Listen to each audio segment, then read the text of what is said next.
Hello, my friends. I'm thrilled to welcome today's very special guest, Dr. Silas Dudley, lovingly known as Dr. Sai. Inspired in childhood by his own journey with braces, Dr. Dudley has built a thriving orthodontic practice, Dudley Smiles, while staying true to his passion for personalized patient care. From starting his business to creating a fun and engaging environment for his patients and his team, his entrepreneurial journey is full of inspiring lessons. Let's welcome Dr. Silas Dudley. Dr. Sai, thank you so much for being here today. Thanks for having me, Avi. Hey, so my first question is what's the true worth of a smile?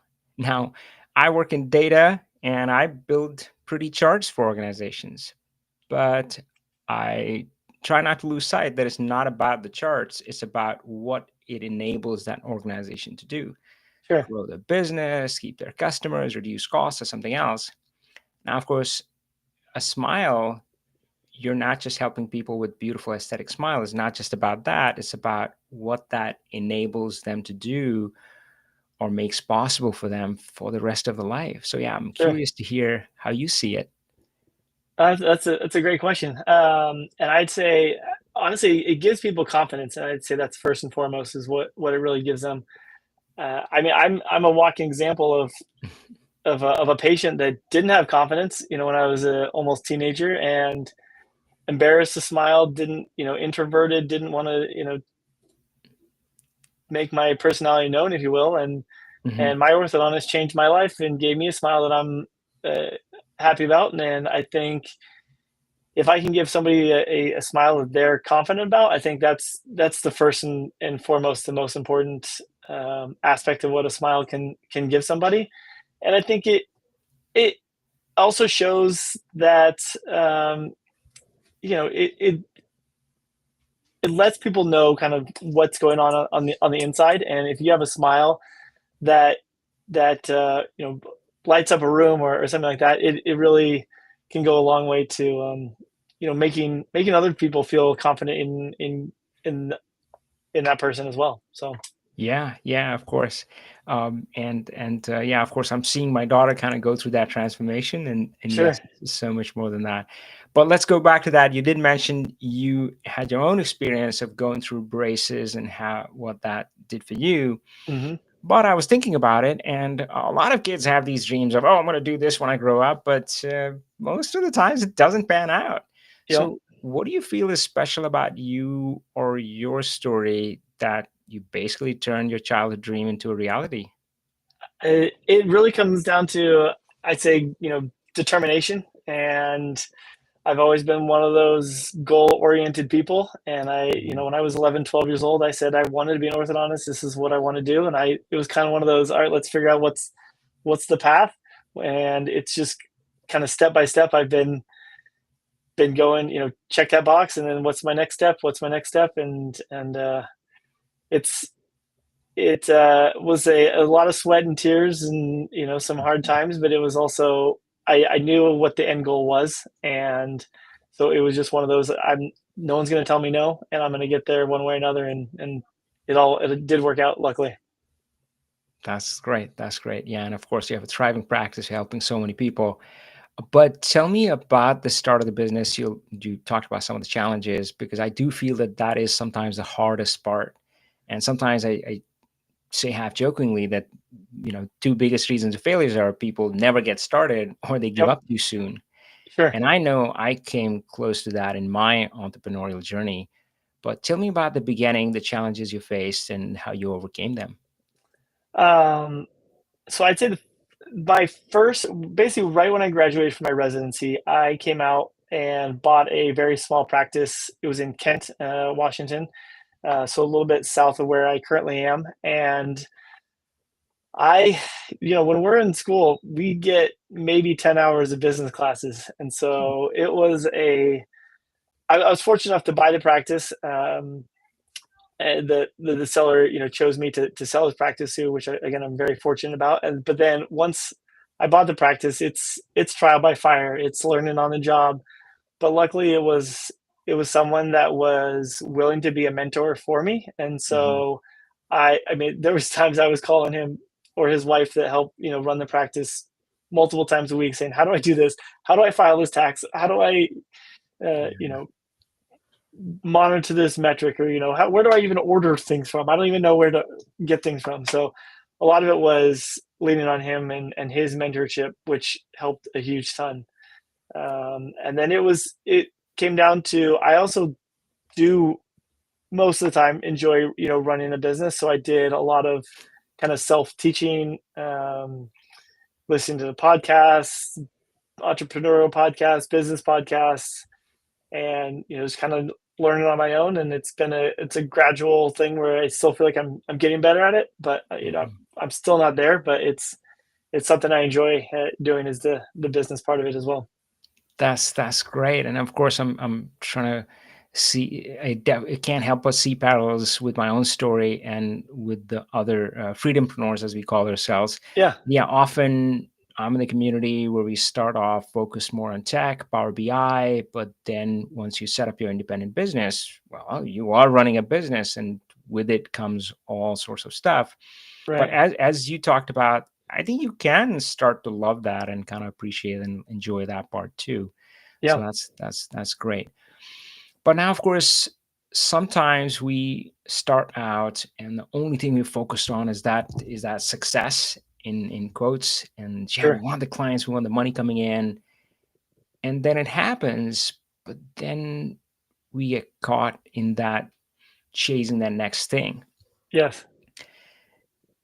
And maybe a version of that happened to you, but you had an interesting experience where you actually chose to scale back your business. Tell Yep. me about that point and that decision. Sure.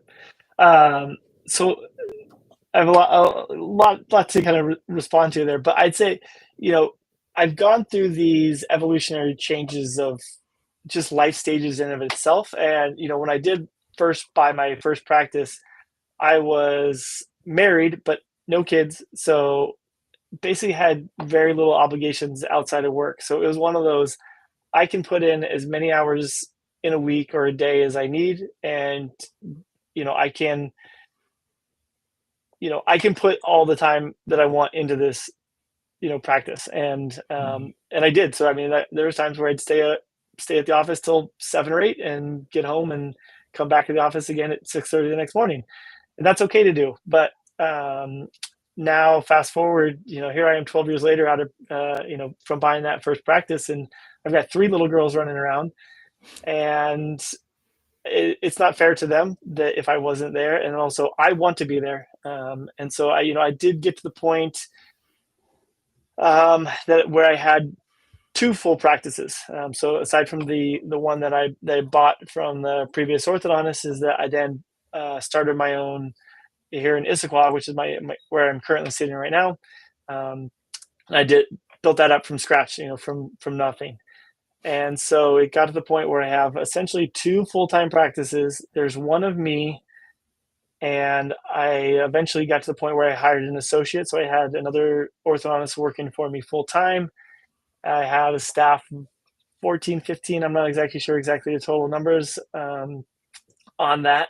But go back to, I guess, where my original dream of my practice was, I want to be involved with patients' lives, and I want to know them on a personal level, not just, someone that's a patient that, you know, Mhm. collect a payment from, if you will. Um, and I want them to know me as well. And it got to the point where, with two practices, an associate and a staff of 14 or 15, that I was not as involved with all of my patients and even my team members as I wanted to be. And I had an aha moment that I can still vividly remember, just like it was yesterday, where I came to a patient's chair, and I had never seen them in my whole life, and never met them before, and I was the one taking their braces off.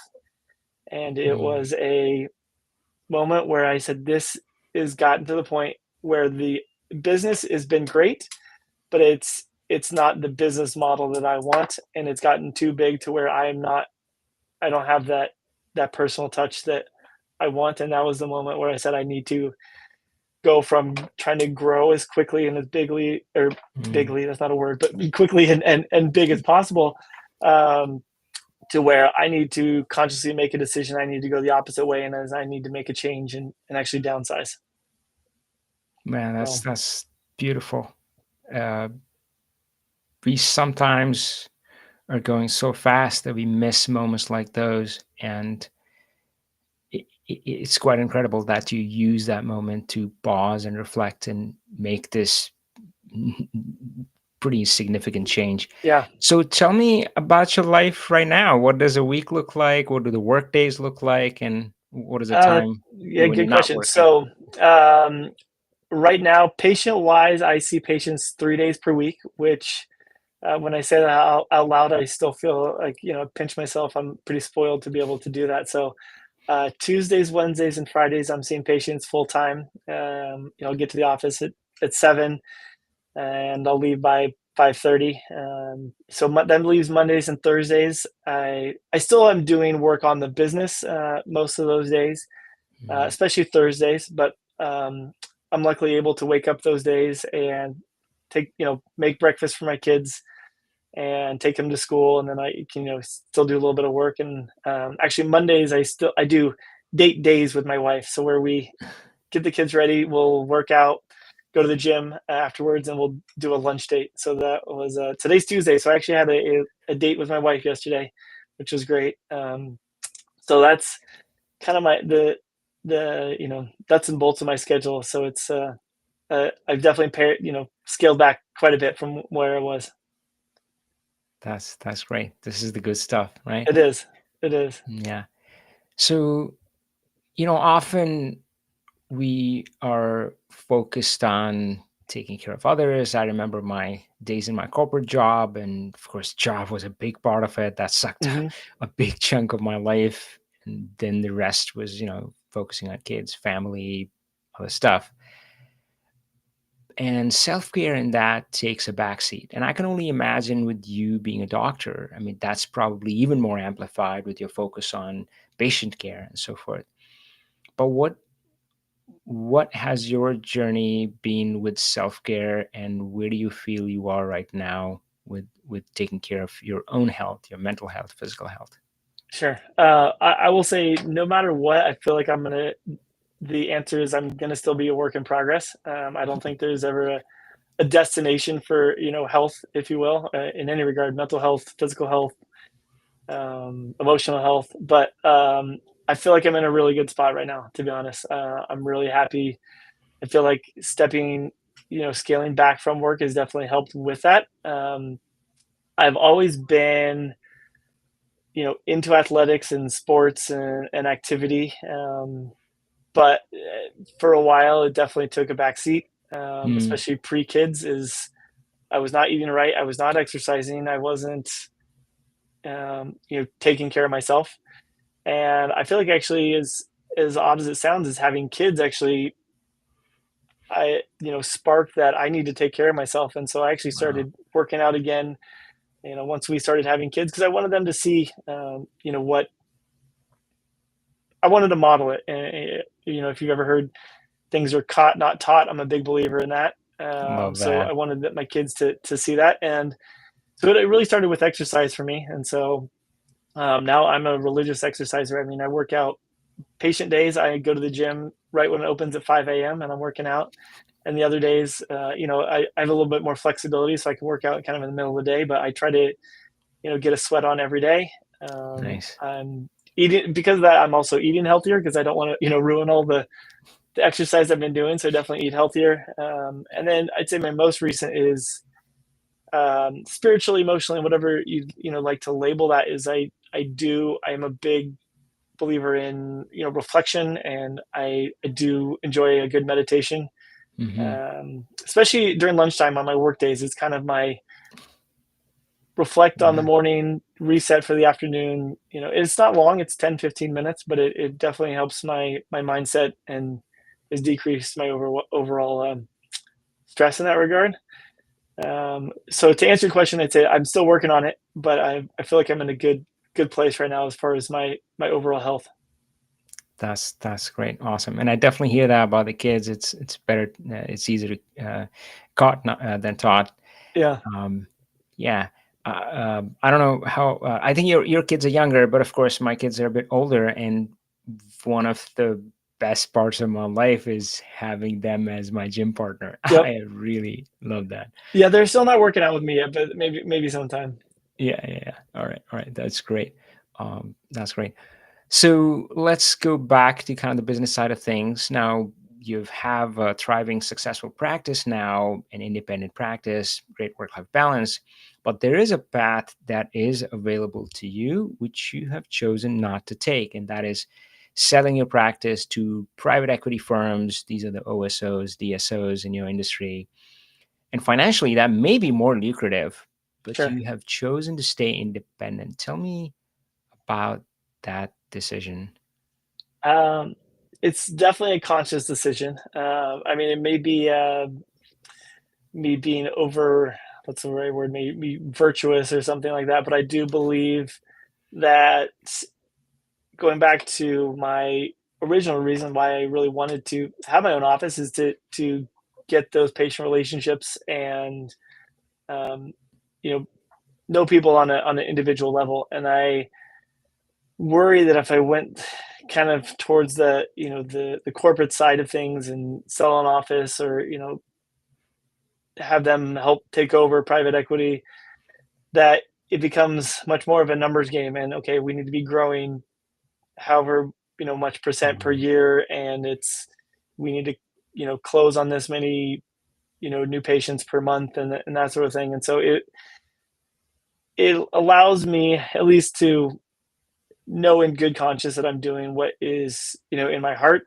And yes, either selling my one practice that I did sell, I probably could have made more money on that, but um, it's not.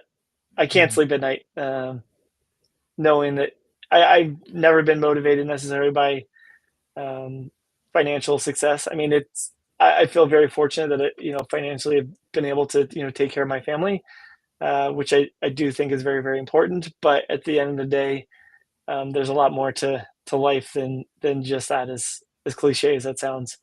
So I don't think when it does come eventually time for me to sell my single practice now, I really don't envision myself uh, even really considering OSOs or DSOs. Mhm. I do think the way I bought my practice, my first practice in Kent, and having a mentor, I mean, profoundly affected me. And I think if the stars align, I'd love to do kind of the same thing, in the future, if I'm able to. That's beautiful. That's paying it forward. Love that. So you hinted to that a little bit in this answer and some of the earlier stuff we talked about. But the last question that I love asking people is, what does freedom mean to you? Oof, what does freedom mean to me? Ooh, I'd say to be able to. The first thing that came to my mind is wake up and do anything you want, but I don't think that's not realistic. There's some days where I'd like to wake up and I'd like to go to Hawaii, but I've got to take care of my patients. So I don't think that's the answer. But I think freedom is really waking up and doing what you love. There's going to be days where it is still a grind. There's still days that are stressful. Mhm. But at the end of the day, I love being an orthodontist. I love being a dad, and those are the two things I get to wake up every day doing. And I feel like that's freedom for me. So that's what I'd say to be freedom. Oh, no, that's beautiful. Thank you so much. We'll end on that note. And hey, I have always enjoyed visiting with my daughter at your office and Oh well, thank you. trading stories with you. And this was such an awesome opportunity to not only get to know you a little bit more, go behind your stories a bit, but also to share with my followers online. So, Well, Dr. thank Sai, you. I thank you so much for your